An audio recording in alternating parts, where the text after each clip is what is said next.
खबर दिल्ली से है, जहां नीति आयोग के गवर्निंग काउंसिल की 9वीं बैठक और बैठक में शामिल हुए मुख्यमंत्री योगी आदित्यनाथ। उत्तर प्रदेश के मुख्यमंत्री योगी आदित्यनाथ राष्ट्रपति भवन में नीति आयोग की यह बैठक हुई।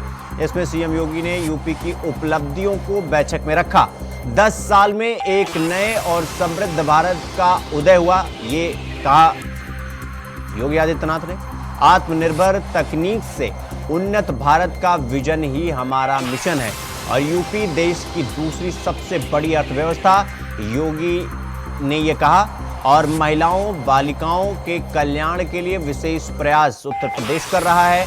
और इस बैठक में योगी आदित्यनाथ ने अपनी बात रखी और यूपी में रूल ऑफ लॉ की स्थापना हुई है, तो ये कहा मुख्यमंत्री योगी आदित्यनाथ ने। आपको बता दें कि मुख्यमंत्री योगी आदित्यनाथ ने शनिवार को नीति आयोग के गवर्निंग काउंसिल की 9वीं बैठक को संबोधित किया उन्होंने। और राजधानी नई दिल्ली स्थित राष्ट्रपति भवन के सांस्कृतिक केंद्र में यह बैठक का आयोजन हुआ और उसमें मुख्यमंत्री योगी आदित्यनाथ ने विभिन्न बिंदुओं के माध्यम से उत्तर प्रदेश की उपलब्धियों को नीति आयोग के सामने रखा।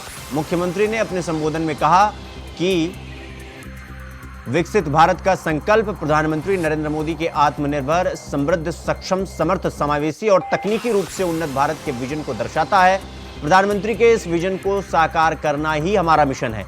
उत्तर प्रदेश भारत के ग्रोथ इंजन के रूप में स्थापित होने की दिशा में तेजी से बढ़ रहा है।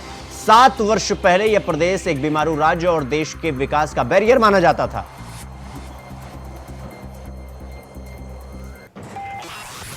इस खबर पर हमारे साथ हमारे सहयोगी कृष्णा मिश्रा हमारे साथ लखनऊ से जुड़ गए हैं। कृष्णा, नीति आयोग की बैठक में उत्तर प्रदेश के मुख्यमंत्री योगी आदित्यनाथ ने क्या कुछ कहा? कृष्णा,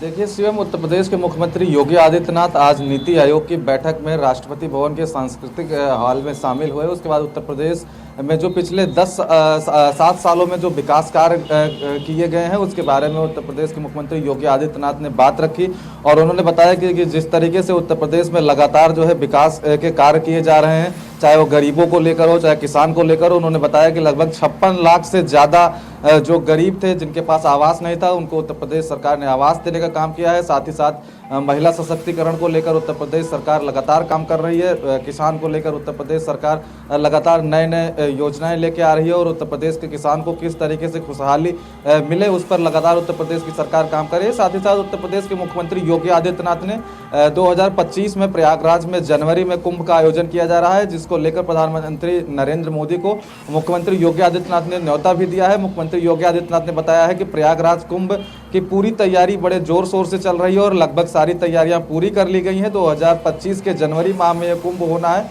जिसको लेकर प्रधानमंत्री नरेंद्र मोदी को उन्होंने न्योता भी दिया है और उन्होंने कहा है ये जो कुंभ होगा ये स्वच्छ और सुरक्षित कुंभ होगा और इस कुंभ के माध्यम से उत्तर प्रदेश की पहचान पूरे देश और दुनिया में की जाएगी। साथ ही साथ उत्तर प्रदेश की जो तमाम जो 7 सालों से जन कल्याणकारी योजनाएं चलाई जा रही है उत्तर प्रदेश सरकार के द्वारा, उस योजनाओं पर विस्तृत रूप से मुख्यमंत्री योगी आदित्यनाथ ने अपनी बात रखी है और तमाम मुद्दों पर इस पर जो है इस बैठक में बात हुई है। और इसके बाद से जो है मुख्यमंत्री योगी आदित्यनाथ लगातार जिस तरीके से उत्तर प्रदेश के लिए जो है उत्तर प्रदेश की जनता के लिए जो भी विकास कार्य किए जा रहे हैं उसमें और तेजी लाने की भी बात करी है। एक सवाल है कि मुख्यमंत्री के अगर संबोधन को हम ध्यान से सुने तो एक चीज तो समझ में आता है।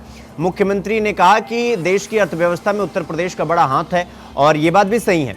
साथ ही उन्होंने कहा कि 7 वर्ष पहले यह प्रदेश बीमारू राज्य और देश का बैरियर माना जाता था। 7 वर्ष पहले यानी कि जब बीजेपी की सरकार नहीं थी या मुख्यमंत्री योगी आदित्यनाथ जब मुख्यमंत्री नहीं थे। कहीं ना कहीं मुख्यमंत्री योगी आदित्यनाथ ने पूर्ववर्ती सरकार को भी घेरे में लिया एक तरीके से। जी बिल्कुल शिवम, जिस तरीके से मुख्यमंत्री योगी आदित्यनाथ ने एक समय सीमा बताई है कि 7 वर्ष से पहले उत्तर प्रदेश एक बीमारू राज्य के रूप में स्थापित था, तो उसको लेकर बड़ा सवाल भी उठता है कि मुख्यमंत्री योगी आदित्यनाथ ने विपक्ष में जो पूर्व में जो सरकार रही है उस पर जमकर निशाना भी साधा है और उन्होंने अपने द्वारा किए गए जो 7 सालों में जो लगातार उनके द्वारा काम किया जा रहा है उसकी सराहना भी जो उन्होंने की है स्वयं। और लगातार मुख्यमंत्री योगी आदित्यनाथ ने उत्तर प्रदेश को एक रोल मॉडल के रूप में स्थापित करने की बात करी है। उन्होंने कहा है कि उत्तर प्रदेश देश का सबसे बड़ा राज्य है और उत्तर प्रदेश दूसरी अर्थव्यवस्था के रूप में बन के उभरेगा, जिसको जो उत्तर प्रदेश के मुख्यमंत्री योगी आदित्यनाथ का सपना है कि 1 ट्रिलियन इकोनॉमी का, उस आधार पर लगातार प्रदेश सरकार काम कर रही है और जल्द से जल्द उस पर और आगे काम किया जाएगा। उत्तर प्रदेश के मुख्यमंत्री योगी आदित्यनाथ का साफ तौर पर कहना है कि उत्तर प्रदेश की सरकार लगातार जनता के हित का काम करती है। उत्तर प्रदेश की सरकार जो मौजूदा सरकार है उसमें जो पूर्ववर्ती सरकारों में जिस तरीके से गुंडा राज देखा जाता था, जिस तरीके से किसानों के साथ अत्याचार होता था, महिलाओं के साथ अत्याचार होता, तो अब जो मौजूदा सरकार है वो जो है बिल्कुल जो अगर एक तरीके से कहा जाए तो पूरा जो है गुंडा राज से मुक्त हो चुकी है। और कहीं ना कहीं उत्तर प्रदेश के मुख्यमंत्री योगी आदित्यनाथ लगातार जो है ऐसे नेताओं पर कार्रवाई भी करते नजर आ रहे हैं जो कहीं ना कहीं ऐसी गतिविधियों में संलिप्त रहते थे, जिसकी वजह से प्रदेश की छवि खराब होती थी। कृष्णा, जिस तरीके से अगर हम मुख्यमंत्री योगी आदित्यनाथ को ध्यान से देखा जाए तो मुख्यमंत्री योगी आदित्यनाथ शब्दों के बड़े धनी हैं और वो अपनी बात कैसे रखी जाती है और कितने बेहतर तरीके से रखी जाती है ये उत्तर प्रदेश के मुख्यमंत्री से बेहतर कोई नहीं समझ सकता है। और जिस तरह से उन्होंने पूर्ववर्ती सरकारों को भी लपेटते हुए अपनी बात रखी, साथ ही साथ प्रधानमंत्री के सपने को भी वो साकार करने की बात कर रहे हैं, आत्मनिर्भर बनने की बात कर रहे हैं, समृद्ध, सक्षम, समर्थ, समावेशी और मॉडर्न जो उत्तर प्रदेश बनाने की बात कर रहे हैं। यानी कि मुख्यमंत्री योगी आदित्यनाथ ने न सिर्फ उत्तर प्रदेश बल्कि केंद्र सरकार से जुड़ी जो भी योजनाएं हैं उनको समावेशित करते हुए, विपक्ष पर अटैक करते हुए नीति आयोग में अपनी पूरी की पूरी बात रखी जो उत्तर प्रदेश के मुख्यमंत्री योगी आदित्यनाथ कहना चाहते थे। बिल्कुल शिवम, देखिए सबसे बड़ी बात यह है कि आज जो नीति आयोग की बैठक हुई उसमें जो इंडिया गठबंधन के शासित राज्य हैं, जो विपक्ष जहां पर मजबूत स्थिति में है, वहां से कोई नेता जो है नीति आयोग की बैठक में नहीं पहुंचा। सिर्फ ममता बनर्जी पहुंची, वो भी जो है बाद में नाराज होकर निकली। उनका साफ तौर पर कहना था कि उनको अपनी बात रखने का मौका नहीं मिला। तो हालांकि मुख्यमंत्री योगी आदित्यनाथ भी जो है इस बैठक को भी भुनाते हुए उन्होंने साफ तौर पर कहा कि जो भारतीय जनता पार्टी की केंद्र की सरकार जो योजनाएं लेकर आ रही है, उस योजनाओं से जो भाजपा शासित राज्य है वो तो उस पर काम कर रहे हैं, लेकिन जो इंडिया गठबंधन शासित राज्य हैं, जो विपक्ष के नेता है वो उससे खुश नहीं, इसीलिए आज वो बैठक में शामिल नहीं हुए हैं। ठीक है कृष्णा, बहुत बहुत धन्यवाद आपका हमसे जुड़ने के लिए और इस खबर पर जानकारी हमारे साथ साझा करने